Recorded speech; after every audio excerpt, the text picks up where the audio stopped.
मैं तो अनिका वो अपनी फाइल ही भूल गई थी, तो मैं उसे फाइल देना चाहता था, तो रास्ते में ये अचानक आ गई और अब ये अभी। अच्छा, तो अब साहबजादे के रास्ते के बीच में मैं आ गई, इसमें भी मेरी गलती है ना? बड़ी माँ आप ठीक है ना? कोई जल्दी से डॉक्टर बुलाओ। इस आदमी ने बड़ी माँ पे गरम चाय गिरा दी। अच्छी, मुझे पता है तुझे मेरी बहुत फिक्र है, पर मैं ठीक हूँ, मुझे डॉक्टर की कोई जरूरत नहीं है। बस इस निठल्ले आदमी ने मेरी साड़ी खराब कर दी जो। शिट शिट शिट, बड़ी माँ की इतनी महंगी साड़ी खराब कर दी। ये आपकी एक्सक्लूसिव कलेक्शन की है ना बड़ी माँ? एक तरफ भाग्या बात का बतंगड़ बना रही थी, तो दूसरी तरफ नक्श ने देखा कि अनिका वापस अंदर आ रही है। नक्श चित्रा को इग्नोर करते हुए अनिका की ओर बढ़ा। दरअसल मैं तुम्हारी फाइल। अनिका नक्श को देखे बिना ही घर से बाहर निकल गई। बस अनिका की एक प्यार भरी झलक के लिए तरस गया था नक्श। ब्रेकिंग न्यूज, गुजरात की सबसे बड़ी कंस्ट्रक्शन फर्म का भविष्य है खतरे में। क्या भानुशाली ग्रुप ऑफ इंडस्ट्रीज उभर पाएगा इतने बड़े नुकसान से? अब कौन संभालेगा भानुशाली ग्रुप ऑफ इंडस्ट्रीज की बागडोर? जानने के लिए बने रहे हमारे साथ only on Tech One News पर।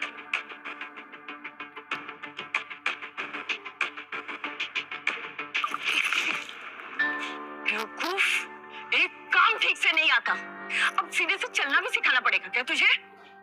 खड़े खड़े मेरा मुंह क्या देख रहे? दफा हो जा मेरी नजरों के सामने से।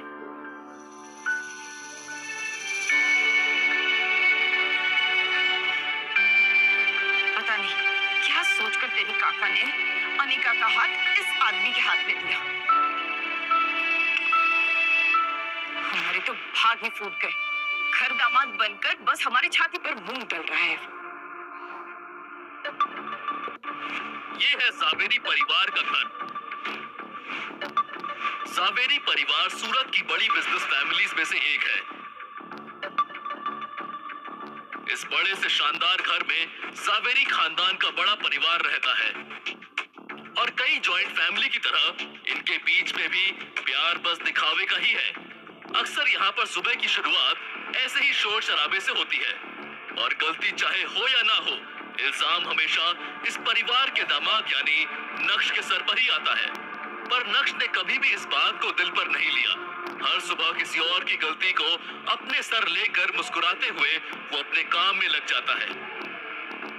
उसने चित्रा की तरफ देखा तो उसकी नजर वहीं पास में खड़े नौकर पर पड़ी, जो नक्श को दया की नजर से देख रहा था, लेकिन नक्श के चेहरे पर एक शिकन भी नहीं थी। ब्रेकिंग न्यूज, गुजरात की सबसे बड़ी कंस्ट्रक्शन फर्म का भविष्य है खतरे में। क्या भानुशाली ग्रुप ऑफ इंडस्ट्रीज उभर पाएगा इतने बड़े नुकसान से? अब कौन संभालेगा भानुशाली ग्रुप ऑफ इंडस्ट्रीज की बागडोर? भानुशाली ग्रुप? अरे भानुशाली ग्रुप तो सूरत का ही नहीं बल्कि पूरे गुजरात का सबसे बड़ा बिजनेस एम्पायर है। इनके साथ ऐसा कैसे हो सकता है? इनके साथ तो हम एक नया प्रोजेक्ट शुरू करने का सोच रहे थे। बड़ी माँ परेशान क्यों हो रहे हो? क्या पता हमारे लिए एक अच्छा साइन हो। मुझे तो लगता है हमें इनके नए सीईओ के साथ डील क्रैक करने की कोशिश करनी चाहिए।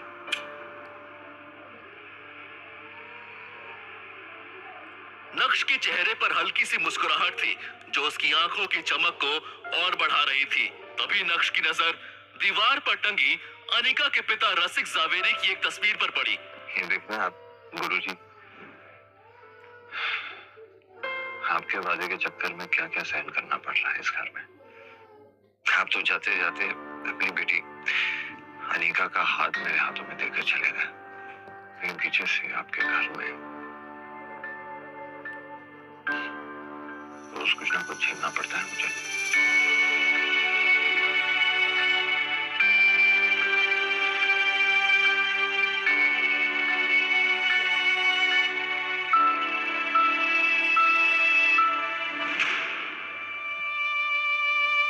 लेकिन मैं भी ढीठ हूँ गुरुजी।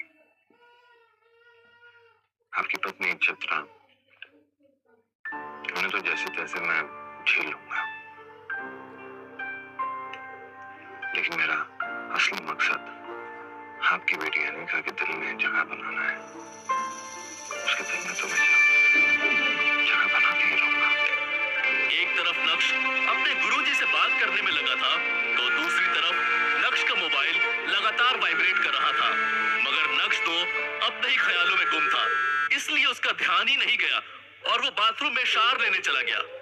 नहाते हुए भी नक्श के दिमाग में बस भानुशाली ग्रुप ही चल रहा था।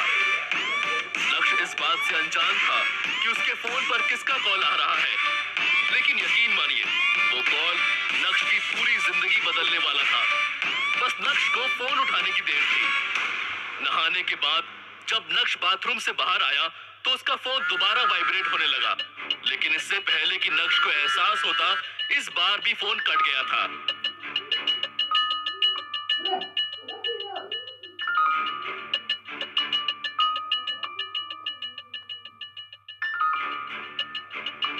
नक्श, प्लीज मेरा फोन उठा लो। मैं जानता हूँ कि तुम अब भी मुझसे नाराज हो, लेकिन कुछ अर्जेंट बात करनी है।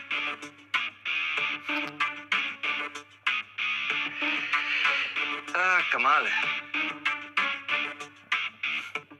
2.5 साल लगे इन्हें अपनी गलती का एहसास हो जाए। ऐसे कई सारे मैसेजेस थे और उन सभी को पढ़ने के बाद नक्श ने अपना फोन बेड पर फेंका। अभी नक्श उन मैसेजेस के बारे में सोच ही रहा था कि इतने में उसी नंबर से एक बार और कॉल आया।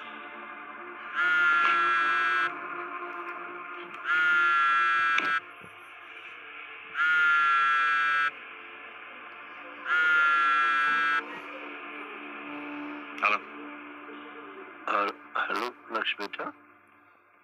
Hello mister Yashvardhan. अपना नाम सुनकर वो बुढ़ा आदमी थोड़ा सकपकाया, लेकिन यशवर्धन ने फिर से प्यार से शुरुआत की। बेटा, मुझे तुम्हारी बहुत याद आती है।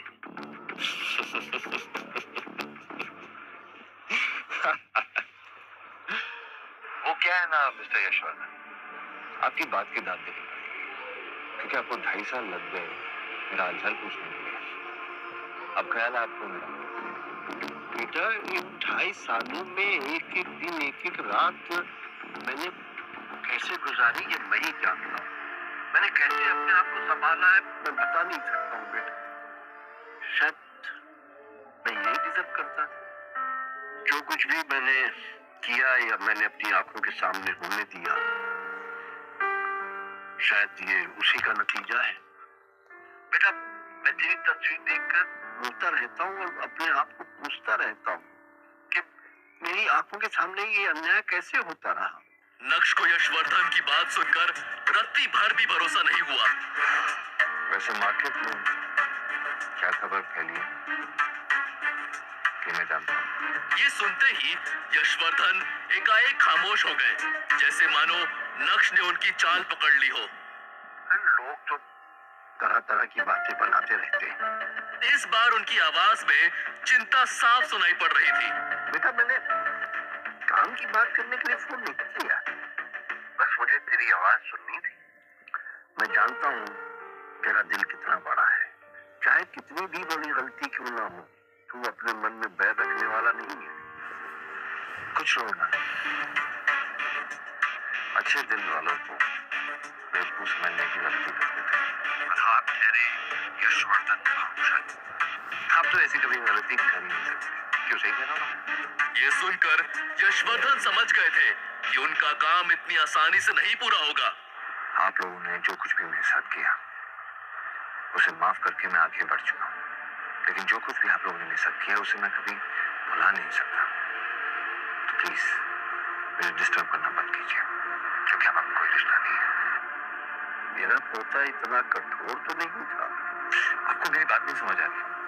मैं अपनी जिंदगी में खुश हूँ। अब मुझे आपके साथ कुछ लेना देना नहीं है। आपका मेरा कोई रिश्ता नहीं है, और आप क्यों मुझे वापस उसी जगह बुलाना चाह रहे हैं जहां मुझे सिर्फ दर्द और तकलीफ मिली। क्या तेरा दिल नहीं करता है मेरी सूरत देखने को, मुझे मिलने को? बेटा, एक बार मुझे मिल ले, अब फिर पता नहीं मेरे पास कितने दिन बचे। यशवर्धन बहुत अच्छे से जानते थे कि नक्श चाहे अपना दिल जितना भी सख्त कर ले, लेकिन इस बात पर वो पिघल ही जाएगा। नक्श स्ट्रॉन्ग हेडेड था, पर निर्दयी नहीं। ठीक है, एक आखिरी बात बस।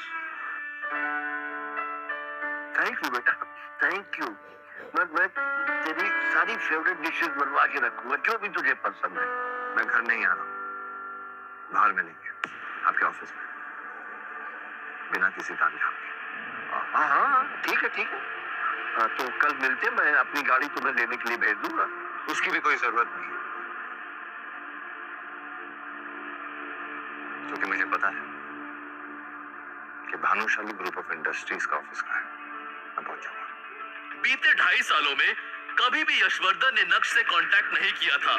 2.5 सालों से नक्श भानुशाली ग्रुप से भी बाहर था। तो अब जब भानुशाली ग्रुप डूब रहा है तो यशवर्धन को नक्श की याद क्यों आ रही थी? ये सोचकर नक्श और भी ज्यादा कंफ्यूज हो रहा था। तुरंत ही नक्श ने अपना लैपटॉप बाहर निकाला और इंटरनेट की हेल्प लेते हुए भानुशाली ग्रुप में चल रहे हलचल जानने की कोशिश की।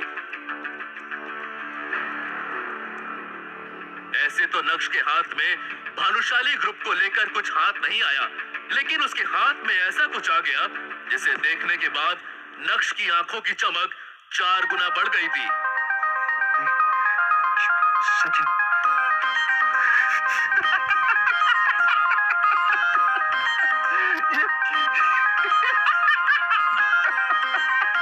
जोर जोर से हंसते हुए बिस्तर से उठकर नक्श पागलों की तरह नाचने लगा था। वो भूल गया था कि ये घर उसका नहीं है, वो तो बस इस घर का घर जमाई है। इस पागल को क्या हो गया? इसमें माता वाता तो नहीं आ गई? नक्श के हंसने की आवाज सुनकर चित्रा का दिल बाहर आ गया था। नक्श ने ऐसा क्या देख लिया था? आखिर नक्श इतना क्यों फड़फड़ा रहा था? उसके हंसने के पीछे का राज क्या था? यशवर्धन को 2.5 साल बाद नक्श की जरूरत क्यों पड़ी थी? क्या नक्श भानुशाली ग्रुप को डूबने से बचा सकता था? अगर हाँ, तो क्या नक्श बचाने वाला था? यशवर्धन और नक्श की मीटिंग में क्या होगा? जान